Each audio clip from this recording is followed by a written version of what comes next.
उड़ीसा के अंदर माननीय मुख्यमंत्री मोहन मांझी जी के नेतृत्व में बहुत अच्छा काम हो रहा है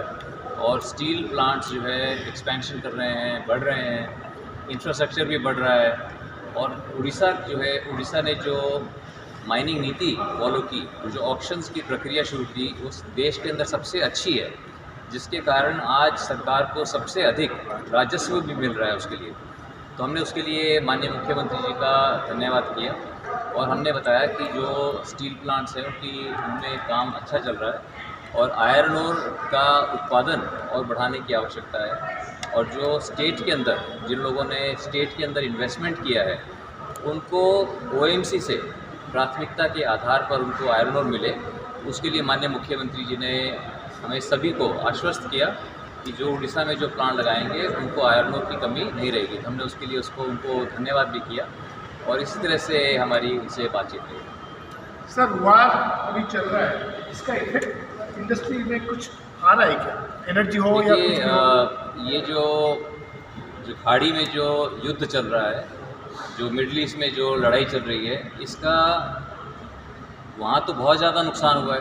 लेकिन इसका खामियाजा पूरी दुनिया को ही, पूरे विश्व को ही इसका कुछ ना कुछ खामियाजा तो भुगतना पड़ेगा। ये बहुत ही दुर्भाग्यपूर्ण है जो कि वहाँ जो लड़ाई चल रही है और बहुत सा इंफ्रास्ट्रक्चर, खास करके ऑयल और गैस का इंफ्रास्ट्रक्चर जो है वहाँ नष्ट हुआ है। लेकिन हमारे देश में मैं समझता हूँ कि हमने जो हमेशा हमारे देश के अंदर आत्मनिर्भरता के लिए हमने काम किया है, माननीय प्रधानमंत्री नरेंद्र मोदी जी ने भी हमेशा आत्मनिर्भरता के ऊपर जो जोर दिया है, उससे मैं समझता हूँ कि हमारा देश एक मजबूत स्थिति के अंदर है कि हम जो है बिजली का हमारे यहाँ कोई संकट नहीं है। बहुत से देशों के अंदर जो बिजली है वो नेचुरल गैस से बनती है, डीजल से बनती है, वहाँ बिजली के दाम आज दुगने हो गए। ठीक है, आज हमारे देश में क्योंकि हम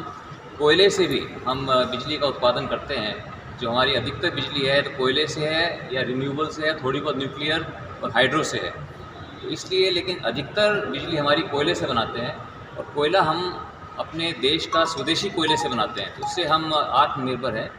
और इंडस्ट्री को शुरू में कुछ दिन तक मैं समझता हूँ कि गैस की कमी आई थी, लेकिन अब वो गैस की कमी जो है इंडस्ट्री पूरा कर रही है। और जिंदल स्टील के अंदर मुझे बताते हुए हर्ष है कि क्योंकि हमने कोल गैसिफिकेशन के ऊपर काम किया और अब पिछले लगभग 20 वर्षों से हम इसके ऊपर काम कर रहे हैं कि हम गैस के ऊपर आत्मनिर्भर बने। तो कोयले से हमने जो सिंथेसिस गैस, सिनगैस बनाई, आज उसका हमें बहुत लाभ मिल रहा है कि हम 80%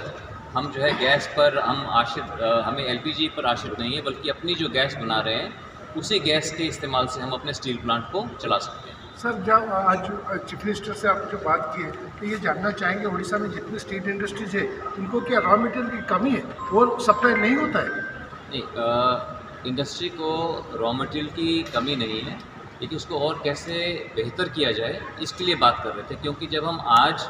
जिस तरह से स्टील की यहाँ पर उत्पादन बढ़ रहा है, उसी के हिसाब से साथ साथ में आयरन ओर का उत्पादन को भी बढ़ाने की आवश्यकता है उस बात को, ताकि कल को जब स्टील का उत्पादन यहाँ बढ़ेगा तब उस समय कमी ना आए, उसके लिए आज से उसके ऊपर काम करने की आवश्यकता है।